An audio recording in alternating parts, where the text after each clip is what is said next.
യെശയ്യാവിൻ്റെ പുസ്തകം 20-ാമത്തെ അധ്യായം 1-ാമത്തെ വാക്യം ഇങ്ങനെ പറയുന്നു: അശ്ശൂർ രാജാവായ സർഗോൻ്റെ കൽപ്പന പ്രകാരം തർത്താൻ അസ്തോദിലേക്ക് ചെന്ന് അസ്തോദിനോട് യുദ്ധം ചെയ്ത് അതിനെ പിടിച്ച ആണ്ടിൽ. ആരാണ് സർഗോൺ? 1800 കാലഘട്ടം വരെ ഈ പേര് ബൈബിളിൽ മാത്രം ഒതുങ്ങി നിന്നിരുന്ന ഒരു നാമം മാത്രമായിരുന്നത് കൊണ്ട് അനേകം യുക്തിവാദികൾ ഈ വാക്യത്തിൻ്റെ അസ്തിത്വത്തെ ചോദ്യം ചെയ്തു. 1840-ൽ പോൾ എമീൽ ബോട്ട എന്ന ഫ്രഞ്ച് ഉദ്യോഗസ്ഥൻ്റെ നേതൃത്വത്തിൽ ഖുസ്രാബാദിൽ ഖനനം ആരംഭിച്ചു.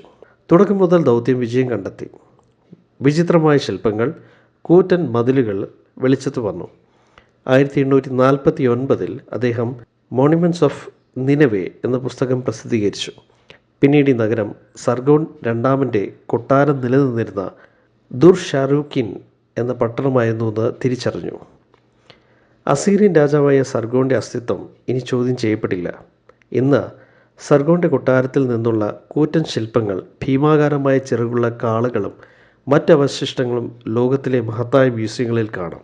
അവയിൽ ആദ്യത്തേത് 1846-ൽ പാരീസിലെ ലുവ്രെ മ്യൂസിയത്തിലേക്ക് കൊണ്ടുപോയവയാണ്.